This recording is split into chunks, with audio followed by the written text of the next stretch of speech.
Apa kabar adik-adik semuanya? Kak Citra berharap kalian dalam keadaan yang baik, sehat, dan siap untuk belajar ya. Hari ini kita akan belajar bersama-sama untuk mata pelajaran tematik kelas 6. Kita belajar di tema 8, Bumiku, subtema 2, Bumiku dan musimnya, pembelajaran yang ketiga.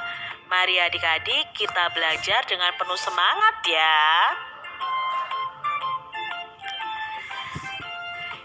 Ayo kita ingat kembali tentang negara-negara tetangga Indonesia.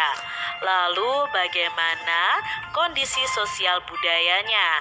Apakah sama dengan sosial budaya di Indonesia atau berbeda? Ayo kita baca informasi tentang keadaan sosial budaya di Singapura.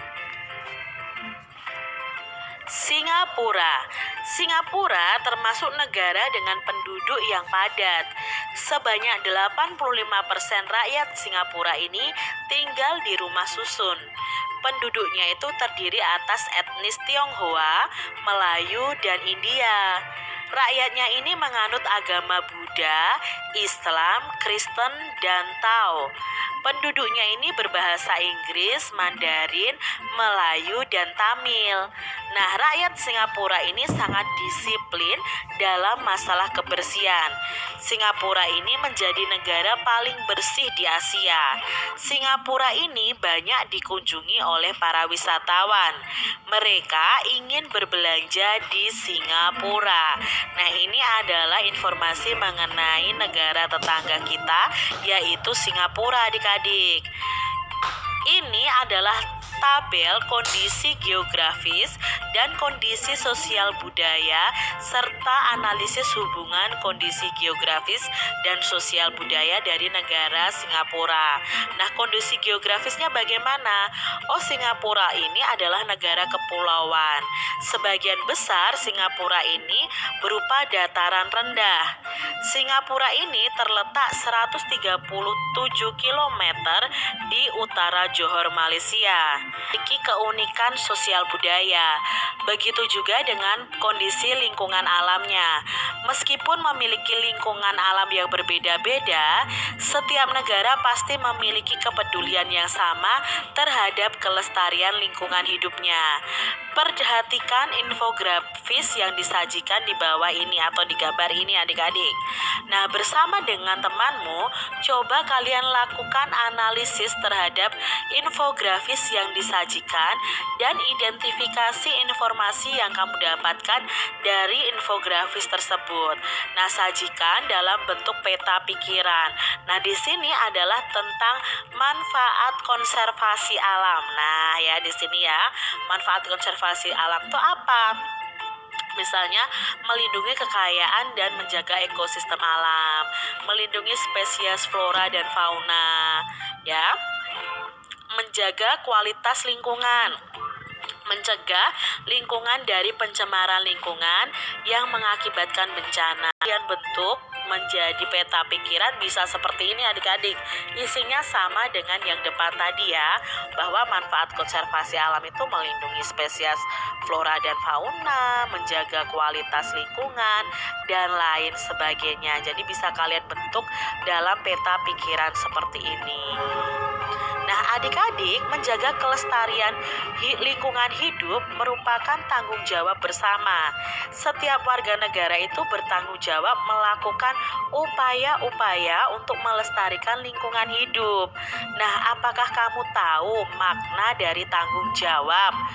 Tanggung jawab adalah kesadaran manusia akan tingkah laku atau perbuatan baik yang disengaja maupun yang tidak disengaja. Tanggung jawab itu juga berarti berbuat sebagai perwujudan kesadaran akan kewajibannya. Nah, setiap manusia itu memiliki tanggung jawab masing-masing sesuai dengan posisi dan kedudukan yang dimilikinya. Misalnya dalam sebuah keluarga, setiap anggota keluarga itu memiliki tanggung jawab yang berbeda sesuai dengan posisinya. Gambarlah pohon keluarga adik-adik. Nah, identifikasi tanggung jawab dari setiap keluargamu. Kalian bisa bandingkan hasil identifikasi tanggung jawab di keluargamu dengan tanggung jawab di keluarga temanmu. Nah, kalian bisa menggunakan pohon keluarga seperti ini. Contoh misalnya adik-adik, tanggung jawab ayah dalam keluarga itu apa saja? Contohnya di sini menjadi pemimpin yang bijak dalam menaati aturan yang berlaku, memberikan nafkah lahir dan batin kepada tanggung jawab anak dalam keluarga. Nah, tanggung jawab anak apa? Oh, tanggung jawab anak itu menaati segala anjuran dan perintah yang diberikan oleh kedua orang tua, membantu ayah dan ibu sesuai kemampuan, menyenangkan hati orang tua. Tentang sampah di Jakarta adik-adik, sampah setiap harinya itu sebanyak ini nih adik-adik. Nah, berdasarkan infografis ini kita akan menerangkannya bersama-sama. Nah, produksi sampah warga Jakarta tiap harinya ini adik-adik 6.270 ton atau setara dengan berat badan dari 25 ekor paus biru besar. Nah, sampah masyarakat di Jakarta ini mampu menimbun tanah seluas 4 kali lapangan sepak bola. Bayangkan itu sehari adik-adik, 4 lapangan sepak bola akan penuh dengan sampah. Itu sampahnya dari warga Jakarta. Nah, komposisi jenis sampah Jakarta, nih ya, komposisi jenis sampah yang ada di Jakarta, 54% adalah sampah organik, 15% sampah kertas, 14% sampah plastik, dan 17% itu sampah campuran dari kaca, logam, dan sebagainya. Dari semua sampah tersebut, hanya 79 TPST ya, tempat pembuangan sampah terakhirnya itu di Bantar Gebang. Sisanya tidak terangkut atau sudah didaur ulang. Sampah berdampak pada kesehatan. Misalnya, sisa makanan, sisa pembakaran sampah itu dapat menghasilkan 75 zat racun yang lain. Masyarakat itu tidak tahu cara mengolah sampah. Sebanyak 70% sampah hanya dibuang atau ditumpuk. 2%-nya sampah dibakar, dan hanya 19% masyarakat yang mengerti cara penanganan. Masih rendah terhadap cara penanganan sampah. Sebanyak 98% menganggap sampah itu kotor dan bau, dan baru sebanyak 2% yang menganggap sampah ini sesuatu yang bisa didaur ulang. Lalu tadi infografis tentang sampah Jakarta. Mengerikan ya adik-adik ya, bahwa sampah yang kita produksi setiap harinya itu sangat amat banyak dan itu mencemari lingkungan. Jadi kita sebagai manusia harus sadar akan menjaga kebersihan. Jawab kita sebagai anggota masyarakat dalam menjaga lingkungan kita dari sampah.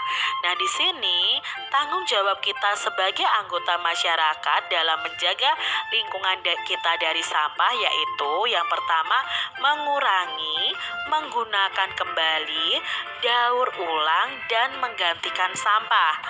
Mengurangi sampah pembahasan kita di tema 8 subtema 2 pembelajaran yang ketiga. Semoga video pembelajaran ini bermanfaat untuk adik-adik semuanya, dan sampai jumpa lagi di video pembelajaran Kak Citra selanjutnya.